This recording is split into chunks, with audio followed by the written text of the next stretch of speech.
Alrighty, so that's our simple program, and now it's gone. Let's talk about different data types. So again, we've talked about strings, we've talked about integers, we've talked about booleans. Those are the three types we've talked about so far. String contains text, int contains whole positive or negative numbers, boolean may only contain the values true or false.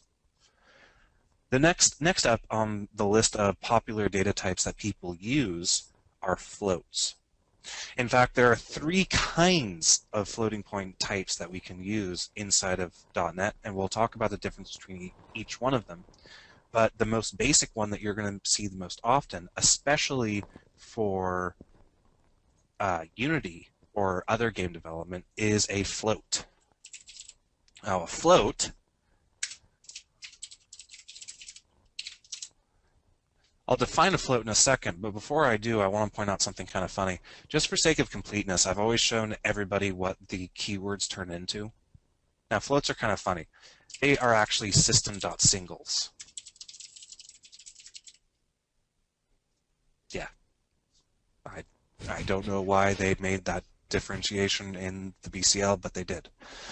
So again, just for sake of completeness, this C# keyword turns into this .NET type. Nelson, BCL, such a fancy word, and people may have missed the mention of that previously. BCL is the base class library combined with other extensions, depending on where you're writing .NET code on. That is the base functionality that you have access to inside of .NET. All .NET languages allow you to use the BCL and whatever or .NET extensions that have been provided by Microsoft or Mono or whomever. But yeah, so we have system.single my other float. It's the same thing as float my float.